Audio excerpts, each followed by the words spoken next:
Hello my dear students. जैसा कि आपको पता है कि हमने लास्ट वाली क्लास में रीडिंग कॉम्प्रिहेंशन करे थे, कुछ पीक्यूआरएस के क्वेश्चन भी करे थे। तो आपको पीक्यूआरएस सॉल्व करना आया होगा और इन क्वेश्चन की आप प्रैक्टिस करते रहिए, तो आप पीक्यूआरएस वगैरह इनको सॉल्व करना आसान तरीके से सीख जाएंगे। ठीक है, चलिए तो आज की क्लास में हम रीडिंग कॉम्प्रिहेंशन करने वाले हैं। देन उसके बाद मैं आपको मॉडल्स वाला चैप्टर स्टार्ट करवाने वाला हूँ। मॉडल्स में जो मॉडल्स के जो क्वेश्चन है, जैसे आपने टेंस से लिए, ऐसे मॉडल से भी क्वेश्चन लेंगे। ठीक है, तो मॉडल ऑक्सिलरी वर्ब के बारे में पढ़ेंगे। तो अभी हम रीडिंग कॉम्प्रिहेंशन कर लेते हैं। चलिए शुरुआत करते हैं क्लास की। रीडिंग कॉम्प्रिहेंशन दे रखा है, एक तो पैसे ही दिया है मैंने, और शायद पीक्यूआरएस के क्वेश्चन दे रखे हैं दो। ठीक, तो पीक्यूआरएस के क्वेश्चन आज आपको एक होमवर्क भी मिलने वाला है। ठीक है, तो हम सबसे पहले तो इसके बारे में समझ लेते हैं। जो रीडिंग कॉम्प्रिहेंशन दे रखा है इसके बारे में पढ़ते हैं। There are no ancient nation anywhere in the world. World में कोई भी नेशन क्या नहीं है, एंशियंट नहीं है। नेशन की बात हो रही है। All nation are modern. All nation क्या है, मॉडर्न है। Ancient Greek, ancient Egypt, ancient India, all of them में हैव ग्रेट सिविलाइजेशंस। ये बहुत ज्यादा ग्रेट सिविलाइजेशन है। इनको एंशियंट कंट्री नहीं है ये।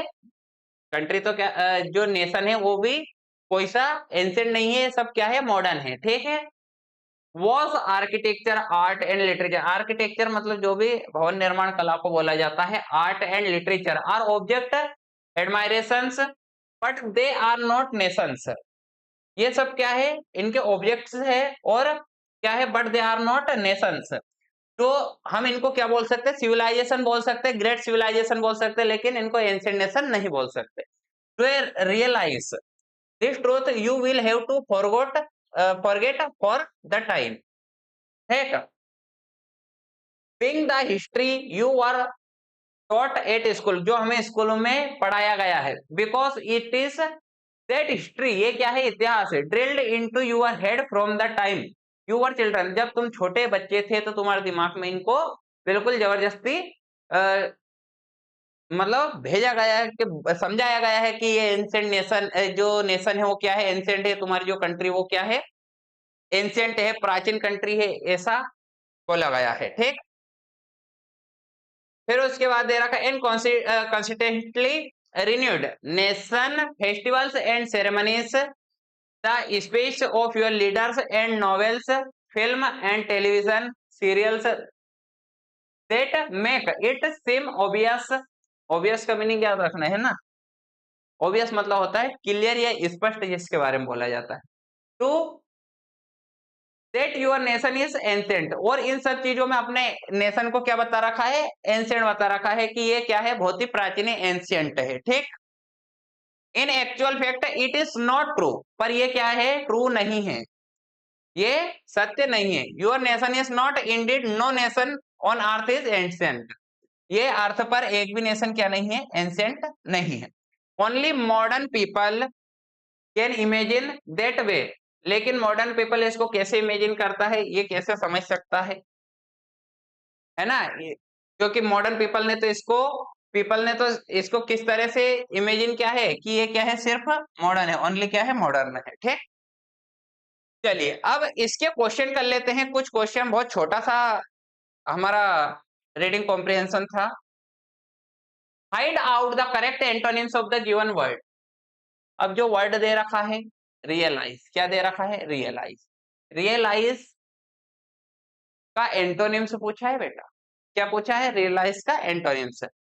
तो रियलाइज का मीनिंग क्या होता है, तो बेटा सबसे पहले तो मैं रियल का मतलब बता देता हूं आप लोगों को। रियल मतलब क्या होता है, यथार्थ। क्या होता है, रियल का मतलब क्या होता है, यथार्थ, जो है ना, जो रियलिटी में है। ठीक, और जब भी आप ऐसे वर्ड में, जैसे रियल, किसी भी वर्ड में जैसे IAC या IZE लगा देते हो, तो ये क्या बन जाती है, वर्ब। क्या बन जाती है, वर्ब।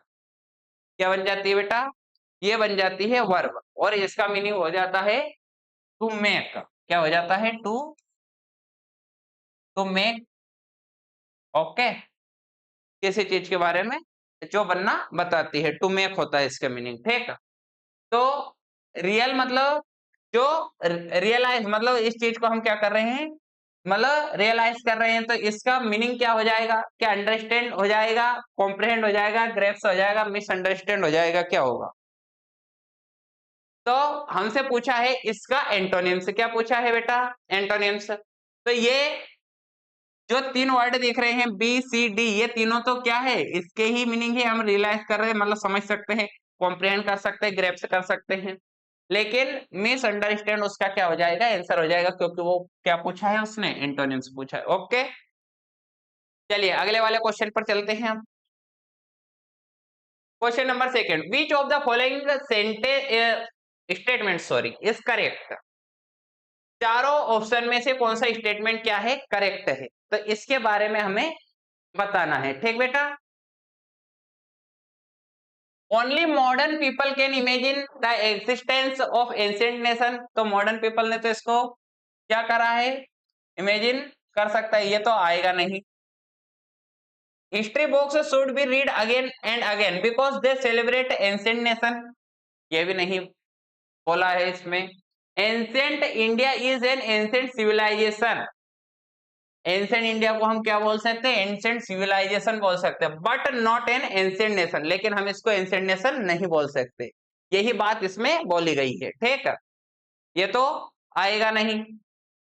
ठीक है, तो ये स्टेटमेंट क्या है, बिल्कुल करेक्ट है। चलिए option number question number 3, find out the correct synonyms of the following word. Obvious का मीनिंग अभी मैंने आपको जब रीडिंग करवाया था, जो पैसेज है रीडिंग करवाया था, जब बताया था कि ओबियस का मतलब क्या होता है, क्लियर, मतलब जो भी क्या हो स्पष्ट रूप से दिखे अपने को, कैसे दिखे, स्पष्ट रूप से, मतलब जो एकदम क्या रहे, क्लियर, या क्लियर बोलते हैं, और एक और बोलते हैं इविडेंट, क्या बोलते हैं बेटा, इविडेंट। ओके, एकदम स्पष्ट तरीके से। तो हमसे क्या पूछा है, इसका ओबियस का सिनोनिम से पूछा है। वाह, अपने को तो ऑप्शन नंबर बी दे ही रखा है उसका आंसर, डुबियस आएगा नहीं, एम्बिग्यूअस मतलब एम्बिग्यूअस आना है नहीं यहाँ पर, डाउटफुल ये भी नहीं आएगा, ये तो बिल्कुल ओबियस मतलब क्या है, बिल्कुल स्पष्ट तरीके से बात की गई है, तो क्लियर बात की गई है, क्या बात की गई है, clear. Okay, question number 4, why does the author of the passage ask us to forget the history that we were taught at school? तो हमें स्कूलों में क्या पढ़ाया गया है, क्यों हमें जो है वो भूल जाना चाहिए इतिहास, तो हमें स्कूलों में क्या पढ़ाया गया है जबरदस्ती का, बताओ बेटा क्या पढ़ाया गया है? चलो ऑप्शन देखते हैं। Because the history book taught us that our nation is ancient, क्योंकि हमें बुक जो किताबें उनमें क्या पढ़ाया गया है, कि हमारी हिस्ट्री की बुक में ये पढ़ाया गया है कि हमारा नेशन क्या है, एंशिएंट है, तो ये इसका आंसर हो जाएगा। ठीक है, because only modern people can imagine, ये तो नहीं बताया है। Because the history book taught us there are no ancient nation in the world, ये भी नहीं बताया है। ये हमारी बुक में क्या बताया है कि हमारा नेशन क्या है, एंशिएंट है, हिस्ट्री की बुक में ये बताया गया है, तो ये भी नहीं आएगा। Because the history book ask us to celebrate festival which make us believe that our nation is modern. ठीक है, तो हमें तो जब ऑप्शन नंबर ए मिल गया तो ज्यादा नीचे जाने की जरूरत नहीं, ऑप्शन टिक लगाओ और आगे बढ़ते हुए चले जाओ। ठीक, अगला है question number 5, what is the expressions drill into your heads, मतलब तुम्हारे दिमाग में जबरदस्ती ड्रिल किया गया है, इसको बार बार ड्रिल मतलब किसी चीज की एक्सरसाइज करना या फिर रिपीट करना, बार बार रिपीट कर देना है ना, तो इसका मीनिंग क्या होता है, to drill sorry drill into your head, तो इसका मीन क्या होता है, मीन पूछा है। ओके, तो इसके मीनिंग के बारे में बताना है, तो चारों ऑप्शन देखो किस में दे रखा है उसका meaning. To make someone learn to understand something by repeating, तो बेटा ड्रिल मतलब एक्सरसाइज करना, मतलब बार बार उन चीजों को क्या करना, रिपीट करना, क्या करना, रिपीट करना, तो वैसे तो इसका आंसर ऑप्शन नंबर ये हो जाना है, return someone repeatedly with a drill machine, तो ड्रिल मशीन की बात हो नहीं रही, क्या ड्रिल मशीन चलाकर तुम्हारे दिमाग में हिस्ट्री की बातें डाली गई है क्या, ये तो बार बार रिपीट करने से, किसी चीज को रिपीट करने से, समझने से, याद करने से ये हमें बताया गया है। ठीक है, तो यहाँ पर ड्रिल मशीन की कोई बात नहीं हो रही है। Force someone to move his और her head in a particular direction, ये बात भी नहीं हुई है, जबरदस्ती तो पढ़ाया नहीं गया है। Repeatedly question someone regarding a certain issue, नहीं, सिर्फ ऑप्शन नंबर ए दे रखा है। ठीक बेटा, चलिए अगला दे रखा है क्वेश्चन हमें पैरा जंबल्स। क्या दे रखा है? Para jumbles. तो पैरा जंबल्स के बारे में क्या दे रखा है? पैरा जंबल्स के बारे में हम थोड़ा सा जान लेते हैं। पैरा जंबल्स, ये क्वेश्चन दे रखा है आप लोगों को, एक क्वेश्चन दे रखा, तो इस क्वेश्चन को हम अच्छे से समझ लेते हैं। चलिए, तो पैरा जंबल्स वाला जो क्वेश्चन है वो दे रखा है। सबसे पहले तो हम इसमें ऑप्शन देखेंगे। ऑप्शन दे रखा है, बी से स्टार्टिंग दे रखी है यहाँ भी, ए और सी में, और बी और डी में, बी और सी से, मतलब ऑप्शन नंबर ए नहीं आएगा स्टार्टिंग में, तो ए को क्या कर देना है? छोड़ देना। बी सी या डी से आपको स्टार्टिंग देखना, ये तो आएगा नहीं है। तो John had always been a talented musician but she struggle to find his place in the competitive the cut throat music industry. Cut throat मतलब होता है बिल्कुल हाई लेवल का जो कंपटीशन होता है, उसकी बात की जाती है। With the help of the supportive community with fellow musicians and fans, John continued to hone his craft and developed his own unique sound. अगला है eventually, क्या दे रखा है? His hard work paid off and he landed a record deal with a major label. ये level यहाँ पर आएगा, थोड़ा सा नहीं गलत टाइप हो गया, ठीक। तो ऑप्शन नंबर बी से स्टार्टिंग होने वाली है इसकी, डी और सी तो, सी और डी तो आना नहीं है, ये तो बाद में आएगा, ठीक है। तो डी और सी नहीं आएगा, तो क्या आएगा? Option number B. बी पहले नंबर पर रहना है। तो अब ये दोनों ऑप्शन तो क्या हो गए? कट गए। अब हमारे पास बचा बी। बी के बाद ए आएगा या डी आएगा?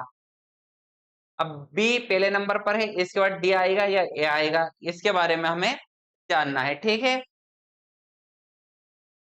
चलिए, बी के बाद ए आना चाहिए या डी आना चाहिए? तो बेटा अब हमें ऑप्शन नंबर बी में ये बता रखा है कि कट थ्रोट क्या है? म्यूजिक इंडस्ट्री में कंपटीशन है, तो इसके बाद कॉन्ट्राडिक्शन बताना चाहिए। तो कॉन्ट्राडिक्शन इन डिस्पाइट, सॉरी डिस्पाइट में दे रखा है, तो इसका मतलब होता है इन स्पाइट ऑफ। क्या होता है? इन स्पाइट ऑफ, मतलब क्या होता है इसका? के बावजूद, मतलब ये किसको बताता है? कॉन्ट्राडिक्शन को बताता है, विरोध जताता है। क्या जताता है? विरोध। ये बावजूद है, तो इसका मीनिंग ये होता है। तो ये किसको बताता है? कॉन्ट्राडिक्शन को बताता है। तो कॉन्ट्राडिक्शन यहां पर दे रखा है। इसके बाद बी के बाद क्या आना चाहिए? ए। ये तो आएगा नहीं, ये तो इसके बाद की बात दे रखी है इसमें। तो बी के बाद ए के बाद सी, और उसके बाद क्या आ गया? डी, ठीक। तो ऐसे करके हमें पैराजंबल से सॉल्व कर लेना है। बेटा कुछ पैराजंबल से क्या आप लोगों को प्रैक्टिस करनी पड़ेगी, तब जाकर आप थोड़ा सा उसमें क्या हो पाओगे? अच्छे बेटर स्टूडेंट बन पाओगे और अच्छे से क्वेश्चन को डील कर पाओगे, ठीक है। तो आज की इस क्लास में मैं आपको एक होमवर्क दे रहा हूं, क्वेश्चन नंबर 2 दे रहा हूं पीक्यूआरएस का। तो इसको आप अरेंज करके कैसे कॉज और इफेक्ट, कैसे जो रीजंस है, जो ऐसे हमने इसको जमाना सीखा था। तो बेटा जब भी चारों ऑप्शन पढ़कर देखो,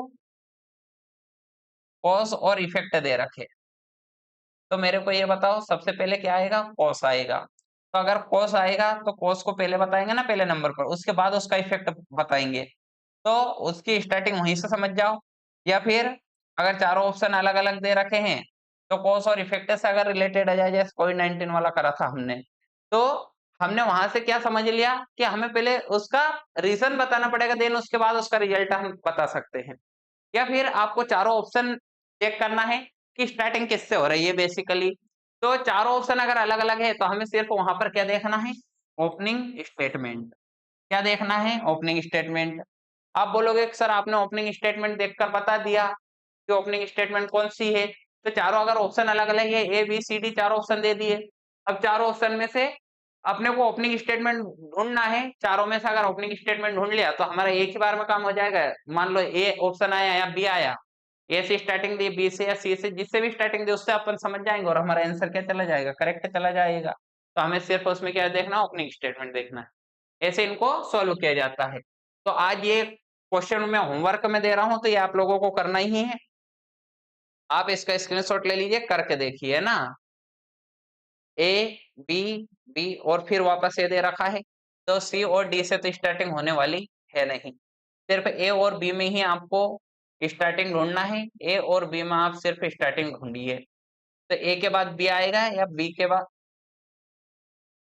ए के बाद बी आएगा या ए के बाद डी आएगा, या फिर बी के बाद ए आएगा। अब दोनों में ये दे रखा है, तो इसके बाद ये सी वाले ऑप्शन पर जाइए। तो ये आप लोगों को सॉल्व करना है ना। थोड़े ऑप्शन मैंने ज्यादा ही जम्बल्ड करके दे दिए हैं, तो कोई ज्यादा टेंशन लेने की बात नहीं, बहुत जल्दी से आप इसको सॉल्व कर पाएंगे। तो ये आप लोगों का क्या है, होमवर्क। आप जल्दी से इसका स्क्रीनशॉट ले लीजिए। और अगर इनकी आपको पीडीएफ फाइल की है, तो आप हमारे विंग्स क्लासेस का एप्लीकेशन डाउनलोड कर लीजिए प्ले स्टोर से, गूगल प्ले स्टोर से, ऐसा सिंबल आएगा वहां पर। और वहां से आप हमारी जो सीयूटी की क्लासेस चल रही है, उन सब क्लासेस की वहां पर पीडीएफ प्राप्त कर सकते हैं। चलिए, जब तक के लिए टाटा बाय बाय, धन्यवाद।